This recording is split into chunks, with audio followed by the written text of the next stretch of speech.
दर्शकों, स्वागत है आज के हमारे खास कार्यक्रम में। मैं आपके साथ देवभूमि ऋषिकेश उत्तराखंड से आचार्य आशीष। आप भी नीचे कमेंट बॉक्स में अपना नाम या अपने शहर का नाम लिख सकते हैं, हमारे कार्यक्रम के खास हिस्सा बन सकते हैं। दर्शकों, आज हम बात करेंगे तृतीय यानी जन्म कुंडली के अंदर तृतीय भाव का जो मालिक है वह कहाँ बैठा हुआ है। आपकी जन्म कुंडली अलग अलग भिन्न भिन्न प्रकार से बनी होती है। किसी का लग्न मेष है, किसी का वृष है। आप अपने हिसाब से देख सकते हैं कि आपकी जन्म कुंडली का लग्न यानी पहले भाव में कौन सा अक्षर लिखा हुआ है। अगर वहां पर एक लिखा हुआ तो आपकी मेष लग्न की कुंडली बनती है, अगर दो लिखा हुआ तो वृषभ लग्न की बनती है। इसी प्रकार से द्वादश भाव पर्यंत हम उसके पूरे आंकलन को देखेंगे, क्या उसका फल रहेगा और कैसा उसका हमें हमारे जीवन में लाभ वहां से मिलने वाला है। कौन कौन से चीजों का विचार हम तृतीय भाव से करते हैं, इसको समझना पहले महत्वपूर्ण रहता है। तो आइए हम फटाफट चर्चा को शुरू करते हैं। नए दर्शक है तो आप चैनल को सब्सक्राइब भी कर सकते हैं। और हम लोग अब बात करेंगे तृतीय भाव। देखिए, तृतीय भाव की जब हम चर्चा करते हैं तो हम छोटे भाई बहनों का विचार है उसको हम तृतीय भाव से करते हैं। अगर हम बात करें अपने पुरुषार्थ की, पराक्रम की, तो हम तृतीय भाव से इसका विचार करते हैं। साहस की अपने जीवन में बात आती है तो वो हम तृतीय भाव से विचार करते हैं। हमारे धैर्य की बात आती है तो वो भी हम तृतीय भाव से विचार करते हैं। शारीरिक बल, मेहनत, पुरुषार्थ, विभाजन की हम बात करें, दूसरों से कष्ट मिलना या दूसरों को कष्ट पहुंचाना, इन चीज़ों का विचार भी हम यहाँ से करते हैं। साथ ही साथ गले का विचार भी जो है, कंठ का विचार, गले का विचार भी हम इसी भाव से करते हैं। और इसको पुरुषार्थ का भाव, पराक्रम का भाव या फिर भ्रातृ भाव भी कहा जाता है ज्योतिष की भाषा में।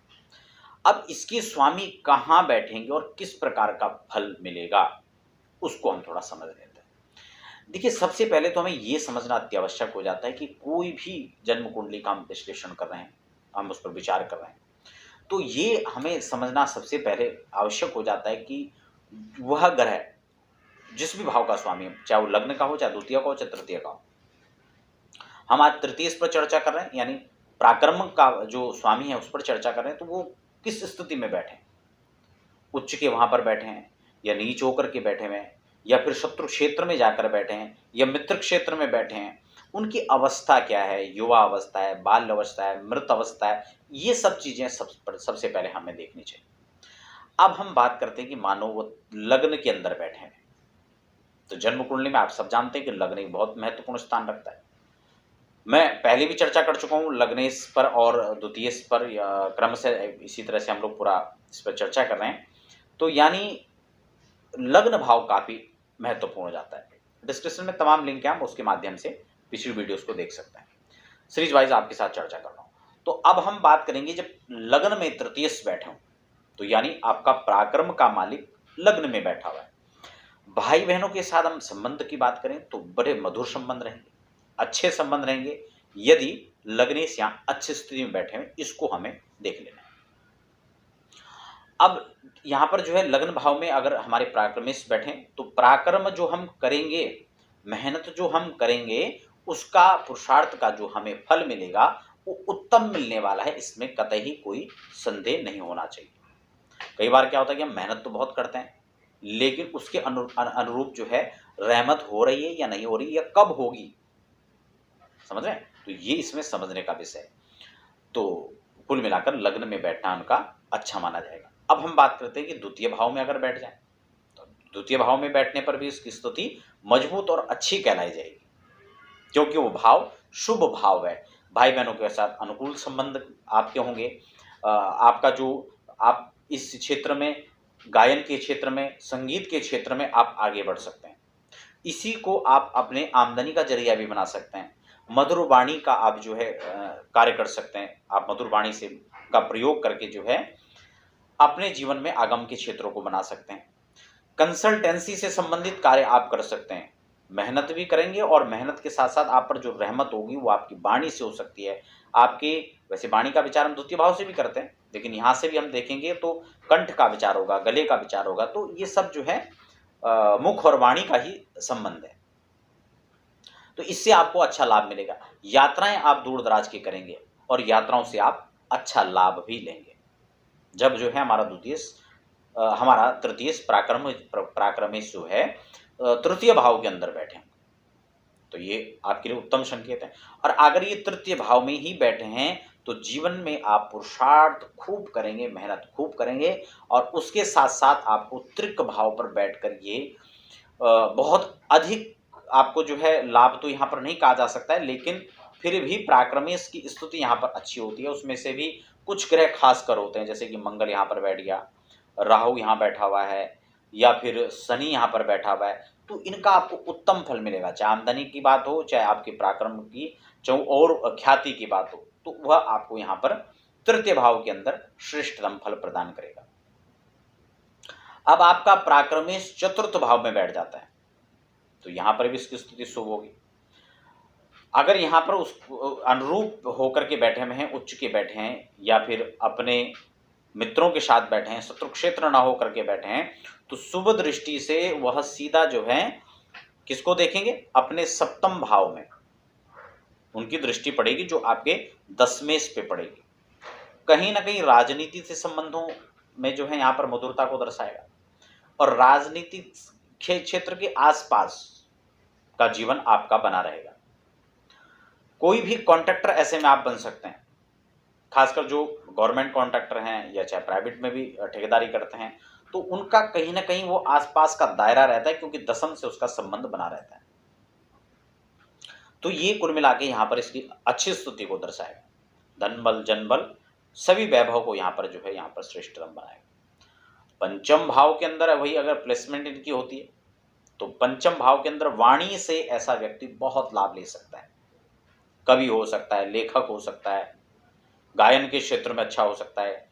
भाई बहनों की बात करें, मैत्री संबंधों की बात करें, तो वहां से बहुत अनुरूप ये जो है उनके बना रहेगा और उसका लाभ भी ऐसे व्यक्ति को खूब अपने जीवन काल में मिलता है। सहयोग बना रहता है, इष्ट मित्रों का हो, भाई बंधुओं का हो। तो ऐसे व्यक्ति जातक यहाँ पर पंचम भाव के अंदर खूब उसका लाभ लेते हैं। षष्टम भाव के अंदर बैठ जाएं तो षष्टम भाव के अंदर भी स्थिति वही बनती है। मान लो शनि हो आपका द्वितीय तृतीय, या फिर मंगल हो, या फिर राहु वहां हो जो है बैठे में उनके, तो यहाँ पर पराक्रम को बढ़ाएगा आपके।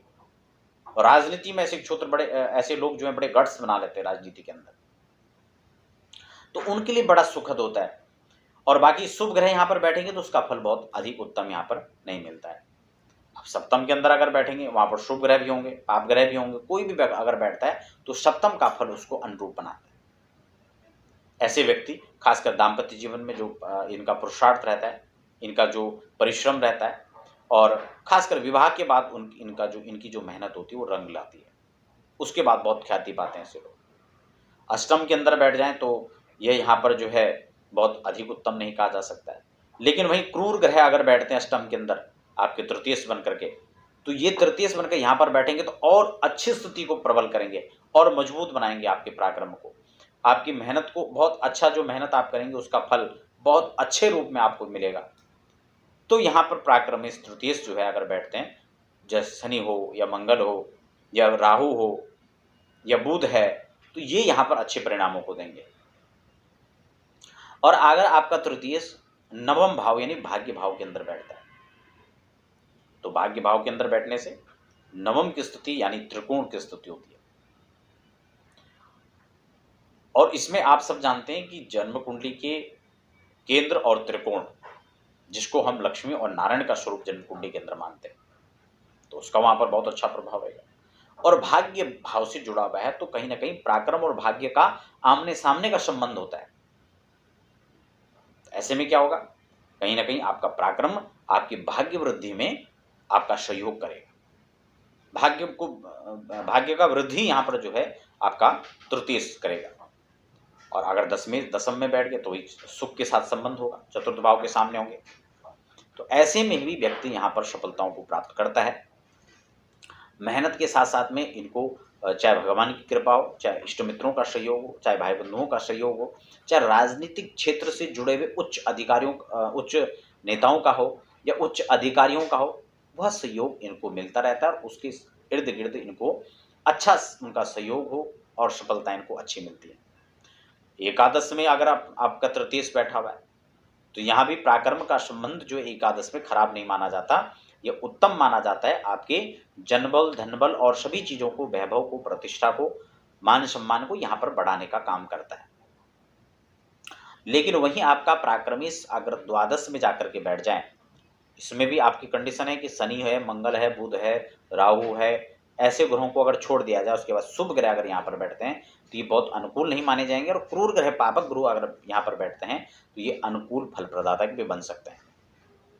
तो ये मिला जुला कर हमने जो है, जो तृतीयश का फल था वो द्वादश भावों के अंदर उनकी प्लेसमेंट का फल आपके साथ में डिस्कस किया है।